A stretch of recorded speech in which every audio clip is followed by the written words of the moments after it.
Hi, it's Big Papa Grump. And this is Junior. We're at the Board of Doom, and these are our predictions for the 2018 edition of WWE Extreme Rules.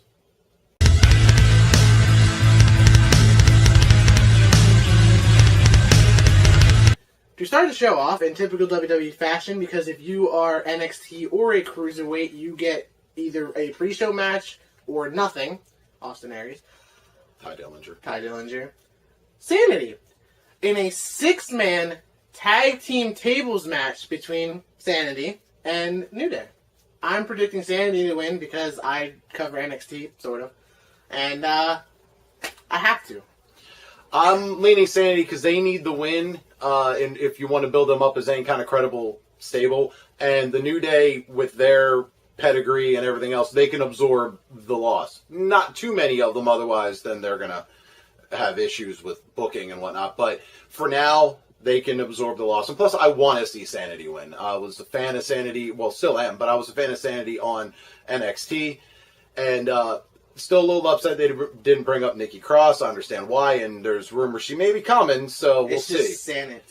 Yeah. Right now. So, but yeah, gonna go Sanity on this one. Okay, on to the main show. We don't know the order, so I'm just going to go in just whatever order I pick, except we know who the main event is. Get to that when we cover it. Yeah, we're going to start off with Baron Corbin versus Finn Balor in the probably the least interesting feud on the entire card. And basically, what they've been doing with Corbin, I like. I like the whole Constable Corbin bit and all that, although recycling short jokes from the Daniel Bryan Big Cass feud is a little like what they just had like a bunch of them written down. They're like, well, we didn't use these, so Corbin, have at it. Not that Finn's really that short, but yeah, so I'm going to go with Corbin because it makes more sense as far as like they're building Corbin up as this heelish lackey of Stephanie McMahon. And how good is he if he always loses? So I think he wins this one. As much as I would love to see Finn Balor get a push and make a comeback in as far as his status in WWE, I don't think it's going to be on this show. Well, with Finn, because Finn hasn't won since SummerSlam 2016 where he died. So It sure seems like it. I'm going with Finn because I think he actually needs to win like a pay-per-view match at some point in his career. Again, not sure what order, but then that brings us to the Raw Tag Team Championship match between the B Team and the Deleter of Worlds. Yeah, I don't really care, but Deleter of Worlds. I'm going B Team just because I think it would be funnier. I don't think that the Bray Wyatt Woken Matt Hardy gimmick has gotten stale yet, but at the same time, it's you want to have. I think you want to have the B team win this one just because it's especially if they win it by accident, it would be funny. Crowd may get into it. Bo Dallas and Curtis Axel have been just killing it with their impressions of the Leader of Worlds. It's been pretty funny. But I mean, you could trade the title back and forth if you want, but I think you need to put the titles on the B team. Okay, so up next, we're going to go with the SmackDown Tag Team Championship match between Team Hell No, the challengers, and the champs, the Bludgeon Brothers. I think this match and this feud and everything that's happened with Team Hell No coming back is all leading up to The Miz and Daniel Bryan at SummerSlam. I think if The Miz does Bludgeon Brothers win, I think they win clean and The Miz attacks a vulnerable Daniel Bryan. I don't think The Miz comes out and costs them, although they may go that way. But I think Kane eats the pin. If The Miz interferes, Daniel Bryan might eat the pin on this one because it would serve to move forward. But I think Kane eats the pin, disappears back into the ether, and Goes to be mayor. And it becomes all about Daniel Bryan and The Miz. As far as the Bludgeon Brothers go, I mean, they can move on to feud against the New Day or the Usos or Sanity even, although I don't think that's in the cards yet. Oh, yeah, but yeah, so or the Bar. I mean, they haven't been on TV in forever, so they've been wrestling on like main event and whatnot. But it's actually, on a side note, I think it's actually kind of smart that they're keeping the Bar off TV right now and not having them do nothing in front of the TV crowd. The that Revival. way they can bring them back. The Revival's on Raw. So Yeah. Have Anyway, they been? yeah, your prediction? The rival. No, I'm going with Bludgeon Brothers? I'm going with the Bludgeon Brothers. Up next, we got the SmackDown Live Women's Championship match, which is a Mark Cuban special between Carmella and Asuka, with James Ellsworth hanging in a shark tank over top of the ring. Shark cage. Yeah, same thing. I would like it better if he was in a tank, but that's not the point. Tied up, try to, like, with the water coming up, he's got to, like, he's got to unlock his... That would actually be way more entertaining than we're probably going to end up with. And if Ellsworth successfully gets out, Carmella retains. If he gets eaten alive, Asuka's your new champ. There's your stipulation. It's like that scene from Now You See Me with the piranha. Yep. Yeah. I'm going Asuka, but I don't necessarily think she's going to win the title yet. I think, first of all, with James Ellsworth in the shark device above the ring, well, that just makes it sound like he's going to get eaten by a mechanical shark. But we can every time they've had cage, Paul Ellering, Chris Jericho, and if you go back through the history of wrestling, anybody suspended above the ring for any reason, just dangling there and caged in something, they will always, because it's always a heel, they will always throw something down to their person, and it's like 50-50 whether or not their person gets the object or the opponent gets the object. But I think they kind of teased that already with the hairspray or perfume or whatever it was that Ellsworth was spraying in Asuka's eyes. I think that that's probably what it actually is. That probably will be how Carmella retains, or Asuka could get a hold of it and get the win. But we'll see. But I'm leaning Asuka, but I think she may win by DQ. I did Asuka too. Same idea, but I mean, I wouldn't be mad if she was champ either. Like, it's whatever. Yeah, because you could build towards Charlotte's impending return. They've been building the ever living crap out of Becky Lynch lately. So if Asuka wins, there's no shortage of challengers. I mean, hell, you could even, if they're still building those two up, or if Charlotte's not ready to come back, you could throw Naomi at her, whatever. You could just have her tear through the lower part of the challenger list. Yeah. But I think we're leaning whether or not it's for the title, or whether or not it's actually she captures the title, Asuka wins. Yeah. All right, up next is the Raw Women's Championship match between Alexa Bliss and Nia Jax. We're pretty sure that's an Extreme Rules match. Not 100% on that, but we do know that Ronda Rousey is going to be at ringside. She's buying a ticket, and all that. They're doing that thing. So she's definitely going to interfere. Now, who's she going to interfere on behalf of? Is she going to cost Nia the match?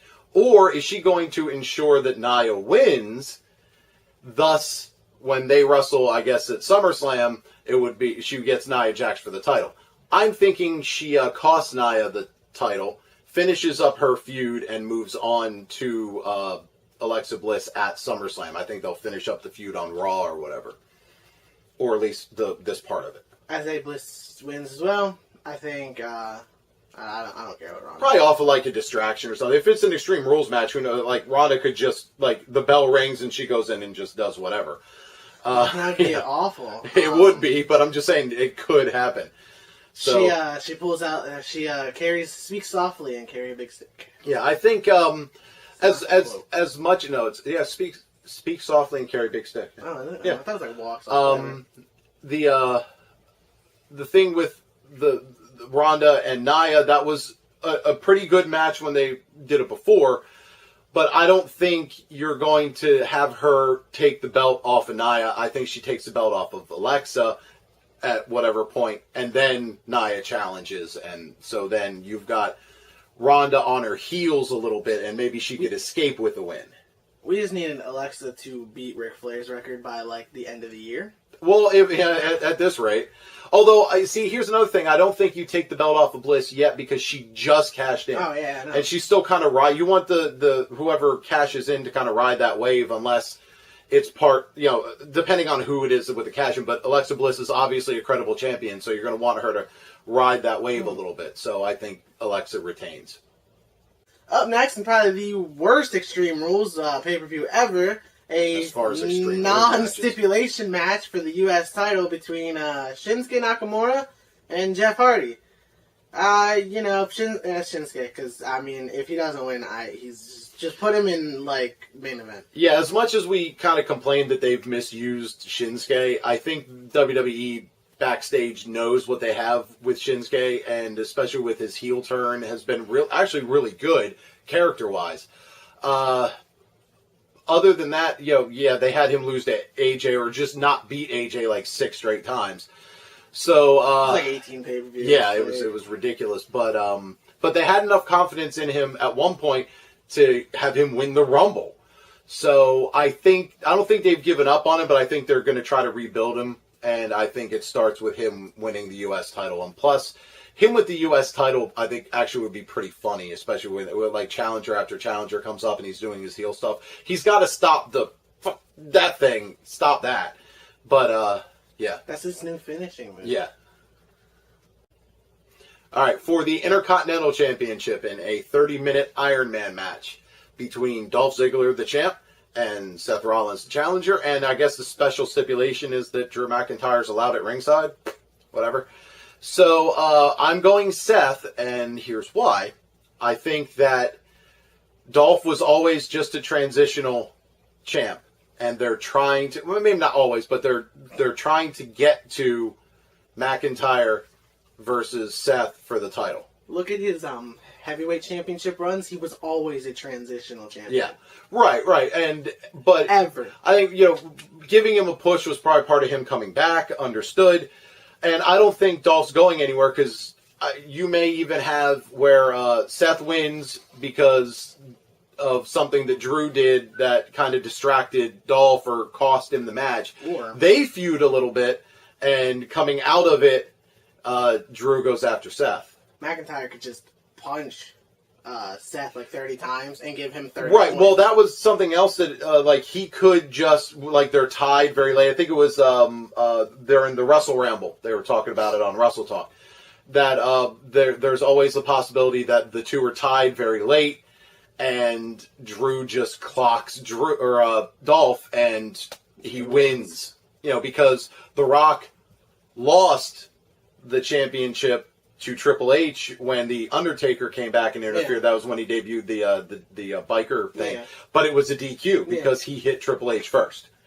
So yeah, and the point goes to whoever you hit. Right, it does. Yeah, that's like. Yeah. I'm still picking Ziggler. Sorry, I didn't get to do that yet. But yeah, that's my pick.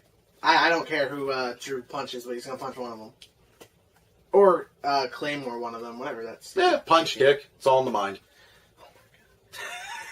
That brings us to the steel cage match between Braun Strowman and Kevin Owens, in what I am going to consider the Kevin Owens gets thrown through a cage match, where he's going to land on the floor and end up winning because Braun just beats him up and breaks the cage, or they're just going to drop him. One of the two, but I'm picking Owens. Originally had Braun, but then I'm like, alright, I'm going to pick Owens, because until he wins, I'm going to pick him. Because at some point he's going to win. But unfortunately, the only way he wins is if he either A, gets thrown through the cage or escapes, because he is not pinning Braun. There's no. Yeah, it's if Kevin, and I'm picking Owens as well, and I think he either is trying to climb over and somehow gets away and falls through a table, or Braun just doesn't care and throws him off the cage, or he gets thrown through. Actually, gets thrown through the door or through the side of the cage or something. But Braun's going to lose, but look strong doing so. And Kevin's going to win and look like a sneaky or whatever heel. But here's the weird dynamic, and I mentioned Wrestle Talk earlier because I was, well, you can't. But I mentioned Wrestle Talk earlier. They were one of their theories, and I kind of saw it bouncing around Twitter a little bit. Is that if you think about it, Owens is the face in this. If you follow me. So he was plotting to get everybody against Braun during the Money in the Bank match. And Braun got his revenge by throwing him through the table off the tall ladder and all that. But since then, he was pretending to be Kevin's friend so he could beat him up and tag team partner or whatever. He's been stalking him. He locked him in a porta potty and then threw the porta potty off the stage. So basically, he has just been stalking and attacking Kevin Owens when Kevin really, since trying to get the everybody to go against Braun in the Money in the Bank match, Kevin hasn't done anything. Like, really, other than, like, try to get as far away from Braun as possible. So, Braun's the heel in this scenario, which is just weird. Cool. I like face Kevin. Yeah, but obviously he's not. No, yeah. Like face of America, Kevin. Okay, in the main event, and we're switching the order because we know what order they should be in. You've got for no reason other than the fact that they don't like each other, Roman Reigns versus Bobby Lashley. Now, he's doing it for his sister. This was sisters. This was originally supposed to be a multi-man match to determine who was going to wrestle Brock at SummerSlam. That's also for his cousin. Then we assumed it was going to be just between Lashley and Reigns for the number one contender spot, but that's not even the thing now. It's just these two guys are fighting because they don't like each other. So with them not making it a number one contenders match, you have an out if you want to have whichever one is going to take the title from Brock at SummerSlam, if it ends up being one of these two guys, which it looks like it will. You could have them lose here and still win a number one contenders match later. I'm going with Roman because part of me still thinks that this is, McMahon pushing Roman another way to try to get him over. One last attempt to do the whole, I'm here every week, I'm the big dog, rawr, rawr, rawr, somebody, I need food in my dish. So terrible storytelling on top of the fact that Roman has just been booked improperly because, just make him a heel at this point, come on. But anyway, besides all that, yeah, Roman should win this because if Roman loses and then challenges Brock, he's going in with a loss. I'm not saying, he wins something on, like, the Raw, but people are going to remember the loss at Extreme Rules. Especially if he's like, I beat Lashley, so now wouldn't it be a triple threat match because both of us... But anyway, so you kind of have to have Roman win if you're pushing Roman. Same said for Bobby, but I don't think they're going to do that because... Bobby can eat a loss and still win the number one contenders match, like on Raw, like 2 weeks later or whatever, and be okay. But I think if you have Roman lost at WrestleMania, Roman lost at the greatest Royal Rumble. Or whatever it was. In Thailand. Yeah. Jeddah. And so if you have him lose again... I think it was Saudi Arabia. And we had Jeddah, Saudi Arabia. Oh, okay. That was the city. If you have him lose again, it's, the crowd already doesn't buy it. But any chance you have of him winning the crowd back is going to be killed if he takes this loss and then you push him to SummerSlam. I mean, the crowd's already against him because everybody's an idiot, but... Yeah, I mean, it is what it is, but, we could do a whole video on the Roman Reigns hate and where it is and isn't justified. It's just one of those things where I think you have to have Roman win. And we were talking before we started filming about possibly if Roman wins and then he goes on to face Lesnar and the crowd's going to hate that match, but you've got Braun with the Money in the Bank.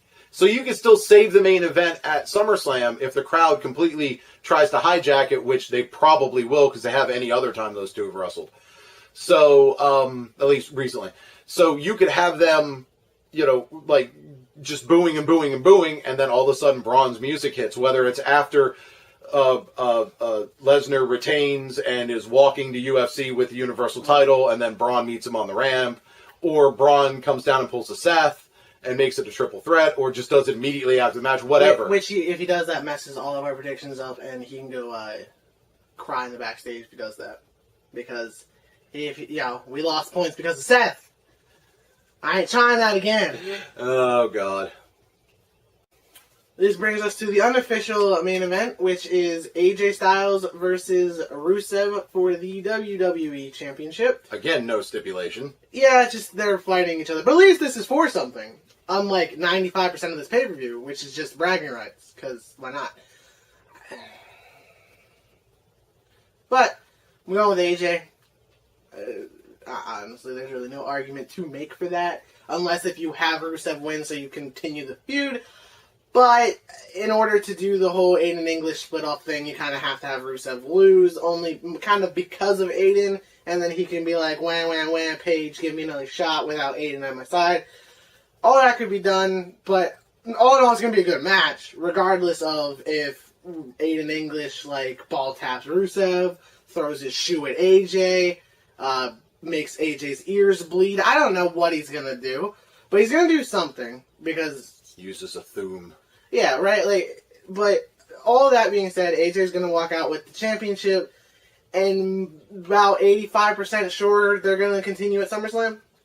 Yeah, I don't think AJ drops the title until after the video game comes out because he's like the October. cover boy. Yeah, so So like November, so Survivor Series he might. Plus, I don't think Rusev is in a position at this point to beat AJ for the title because they kind of missed the window where Rusev was as hot as he's ever been.